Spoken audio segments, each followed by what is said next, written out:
jemput tetamu special kita yang kita kenal lah kan, iaitu Faiz.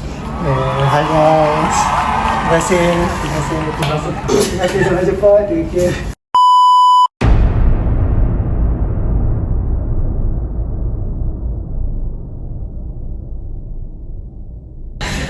Okay, Faiz, ceritakan background kamu. Okay, so background saya. So dulu tu saya perkenalkan diri saya dulu lah. So nama saya Muhammad Faiz Ashraf. Saya tinggal di Puchong, Selangor. Lahir kat sana lah. Umur saya 23 tahun. Saya tinggal dekat. Okay, Faiz, topik kita orang untuk first podcast kami ni, topik dia lah pantang lelaki. Okay, kau macam kau ada pernah dengar lelaki pun ada pantang ke apa ke? Kalau setahu saya lah, pantang ni macam, mesti saya pernah dengar tentang perempuan pantang. So untuk pantang lelaki adalah first time lah. Tapi kalau konsep pantang tu, kalau as a general saya rasa mungkin saya tahu sikit-sikit lah as a general lah. Okay Faiz, sebelum kita start, boleh tak kau kongsikan kau lelaki bujang kan? Kau pernah dengar tak ataupun alami apa-apa situasi yang menyebabkan lelaki itu perlu berpantang? Contoh dia macam ni. Sebab contoh macam ni. Okay, pantang kan. Kalau dengan pantang ni, dia lebih kepada menjaga diri. So mungkin ada aspek dari segi macam pantang lepas cedera dia kena pantang ke, ataupun untuk jaga kesihatan dia ke. So kalau dari aspek kecederaan lah kan, kalau aspek kecederaan mestilah ada lah. Mestilah ada kena pantang. So macam contoh kalau kita cedera macam cedera ringan macam tu, macam kita tak boleh angkat benda berat, tak boleh paksa diri, semua tu lah. Dan kalau macam itu cedera lah. Tapi kalau macam luka mungkin contohlah ada luka kesan terbakar, atau luka kesan burn, atau luka kesan jatuh motor kan. So mungkin benda-benda yang lelaki akan buat kalau pantang, mungkin kalau mandi mungkin try ngelak air tu daripada kena kesan luka. Kau takut sakit kan, macam tu kan. Lepas tu kalau boleh jangan nak naik motor boleh, tapi kalau boleh try, mungkin fobia mungkin dah akan try less lah. Maksudnya macam jangan sangat dia try kurangkanlah naik motor, sebab kalau berlaku kemarangan kan, itu mungkin jaga makan lah, sebab so, setengah orang macam, this is my opinion lah kan, so not offense lah, tapi setengah orang macam dia nak cepat sembuh, so dia mesti akan macam makan benda-benda yang boleh bantu cepat recovery macam tu. So Faiz, kau rasa lelaki sebenarnya perlu ke berpantang dalam situasi tertentu, ataupun semua tu tak perlu? Contohnya lepas bersukan ataupun bila penat bekerja. Saya rasa kalau bab bersukan maybe perlulah berpantang. Sebab bab bersukan, sebab as a atlet tak kisahlah orang tu adalah kalau atlet yang mewakili country ke, mewakili negara kita kan, ataupun atlet mana-mana, atlet mewakili negara kita ke, ataupun just atlet macam atlet biasa. So saya rasa perlulah berpantang tu. Maksudnya macam perlu jaga apa kalau makan, tak boleh makan. Macam contohlah untuk atlet yang macam contoh for example Premier League bola. Kalau korang tahu kan, Premier League bola macam you know, Abang Ifat tu kena apa kalau bola? Saya nak Liverpool bang. Okay, contoh, setuju. At least saya tak tahu dia minta apa kan. Tapi macam tu, kalau kau pernah tengok interview yang macam Liverpool, Tottenham, korang tengok kan, diorang punya diet sangat strict. Especially macam bila diorang tengah season sekarang. So diorang nak makan macam, diorang nak makan daging ke, diorang nak makan ayam ke, diorang nak makan benda-benda macam nak drinking ke, diorang macam sangat strict. So berpantang kalau segi atlet memang perlulah. Sebab first adalah body conditioning. Body conditioning ni macam atlet yang main macam kita tahu kan, Liverpool kan, diorang makan jaga sayur, jaga apa-apa pemakanan dia nak makan benda, dia nak makan satu benda pun dia kena ada apa bukan, dia kena ada dietitian dia orang tau. Dietitian dia akan macam pantang tau. So kalau kau makan tu dia akan kira. So apa yang kau makan dia akan kira. Dia nak supaya play dia TikTok performance kan. So itulah salah satu. Lagi satu recovery lah. So untuk itu recovery penting. Maksudnya recovery tu macam tak kisah recovery tu macam selepas main tu korang recovery macam stretching, cooling down ke apa kan. So macam tu lah. So dah lagi satu, you know, lepas sekarang okay, contoh kan sekarang orang kalau recovering habis je recovery dah apa ni, dah mandi air ais ice bath kan, benda tu pun dikatakan boleh recovery juga sebenarnya. So itulah, so bagi IT saya rasa itu penting lah untuk tu. Tapi untuk kerja, bola untuk kerja saya tak pasti. Saya rasa boleh kot kalau orang yang bekerja. Macam kalau orang tu habis kerja, lepas tu dia pergi gym ke, pergi exercise ke selepas kerja. Kalau dia kena, kalau boleh, mungkin ada satu benda dia tak boleh makan lah. Kalau orang tu macam betul-betul diet ataupun dia nak jaga body dia orang diet kan, nak jadi badan sihat. So mungkin dia akan berpantang tu, mungkin dia akan strictkan makanan dia orang. Jadi dah tak akan makan berminyak, makan junk food macam tu. So itulah pendapat saya. Tapi berpantang ni sebenarnya lelaki pun memang kena pantang lah, cuma dia tak familiar, dia tak common kan kata pantang ni. Pantang tu jarang lah kita lelaki kalau perkataan pantang ni, kalau kita biasa pernah dengar adalah perempuan lah. Perempuan yang berpantang, macam muslim orang yang upaya ibu bawa lahirkan anak kan. So kalau lelaki pantang ni, perkataan pantang ni jarang lah. Tapi kalau ikutkan konsep overall dia berpantang ni macam hampir sama lah untuk lelaki. Masa dengar pantang yang ibu bersalin ni, pantang sakit dari sedung ke? Macam tu lah, macam tu. Oh, okey. Tadi macam kau cakap kan, dari segi fizikal, pantang dari segi fizikal. Kau rasa macam ada tak pantang dari segi emosi, mental kita? Kalau emosi mungkin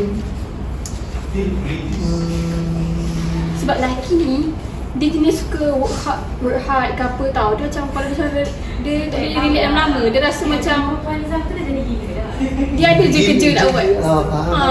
So kalau ikutkan pantang berdasarkan emosi lah, saya rasa ada, tapi dia mostly all about. Sebab sekarang kalau orang kerja macam motivasi, contoh motivasi kan, motivation. Kadang-kadang orang kalau nak buat satu benda tu dia kena ada motivation. Sometimes orang tak sedar, tapi sometimes benda yang nak buat tu awak tak semestinya perlu ada motivation, awak perlu ada disiplin tau. So berpantang best on emosi disiplin satu. Kalau awak tak ada disiplin nak buat satu benda, tak kisahlah awak dari segi kerja ke exercise ke. Even exercise pun, kalau awak nak pergi exercise, contohlah awak pergi kerja, awak nak pergi exercise, kadang-kadang habis kerja awak rasa malasnya, letihnya, tengok masa dah pukul 6 nak pergi exercise, nak balik tukar baju, leceh, ambil masa kan. So benda tu adalah disiplin lah bagi saya. So berpantang based on emosi adalah disiplin. Sebab kalau tak ada disiplin, benda tu awak boleh buat, mindset awak bukan mindset macam awak rasa nak buat, tapi mindset awak menghalang awak daripada awak nak buat tau. Faham tak? Macam tu lah saya rasa. So disiplin tu sangat penting, especially tak kisah dari segi exercise ke, dari segi kerja. Even kerja pun macam, even awak dah kerja kan, awak tahu awak pernah kerja, tahu ada kerja lagi nak buat. So awak mesti kena buatlah kerja tu. Lepas awak tahu nak siapkan kerja. So sometimes bila emosi ni macam especially kalau kerja kita ni kerja pernah, kita bukan pernah fizikal apa je. Emosi orang kalau kerja dia pernah mental. So itu sebab orang kata macam kalau awak kerja macam awak perlukan motivasi bahawa nak start kerja. Itu bukannya disiplin lah. Dia kena buat juga. Dia kena buat juga. Sebab awak tahu, sebab disiplin ni benda yang awak dah tahu awak dah ada goal. Awak dah achieve goal tu. So awak letih macam mana pun awak still akan buat itu sampai aku tahu. Itu disiplin. Kalau selain daripada disiplin, saya rasa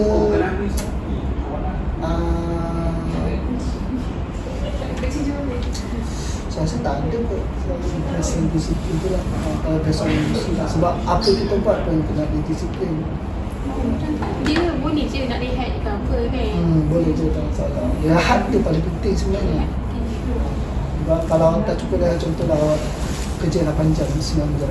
Kita awak tidur bangun balik rumah, kerja tidur 24 jam. So tak elok lah. Sebab tidur adalah sangat penting. Sebab tidur tu lah yang awak rasa macam esoknya awak rasa macam badan awak rasa sangat segan untuk awak kerja, tackle kerja tu semua.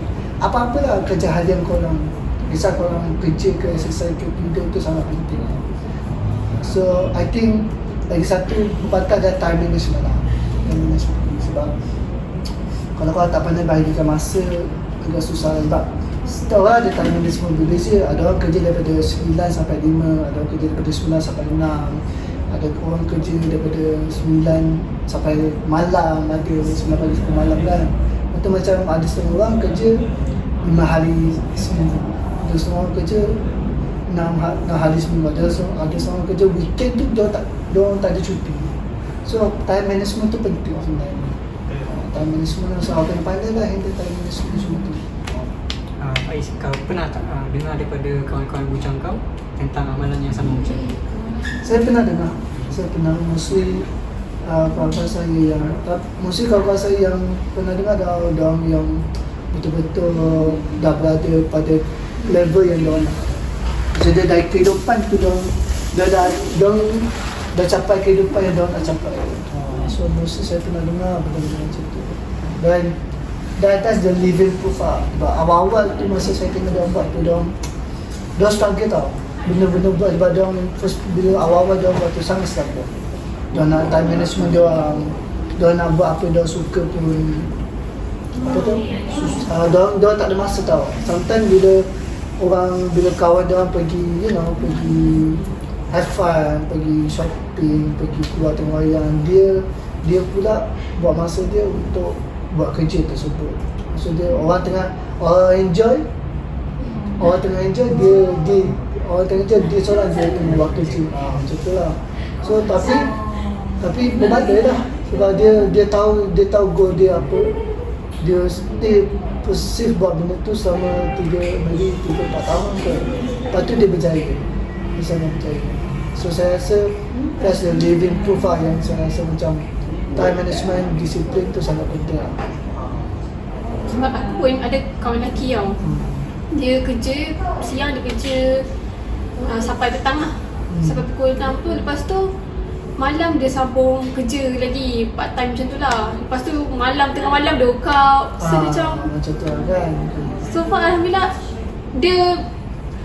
aku tengok dia macam okay, dia tu biasa, and badan pun dia dah good kan.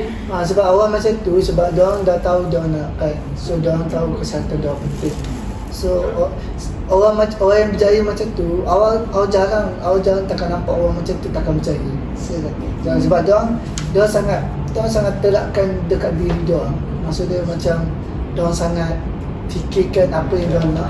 Diorang fokus pada kesihatan dan diri diorang fokus pada goal diorang nak capai. Tanpa neglect kesihatan diorang. Orang macam tu selalunya akan jarang lah nampak dia akan gagal. Sangat jarang.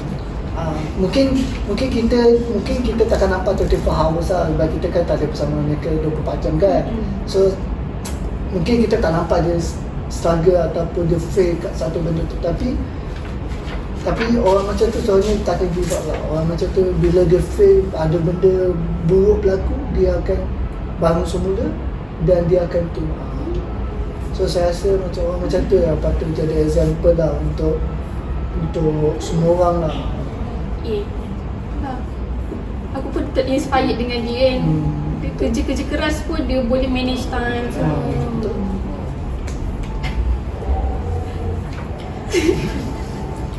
Okey, sekarang ni kita dah bincang banyak tentang fizikal, mental dan emosi kan. Okey, tapi mungkin ada ramai lagi lelaki dekat luar sana yang masih tak tahu tentang pantang ini. Kau rasa apa kesalahan terbesar lelaki bila berkaitan dengan pantang? Kesalahan besar lagi bila kaitan pantang lah. Kalau ikutkan pantang lah kan, Saya rasa satu besar konsep adalah mereka terlalu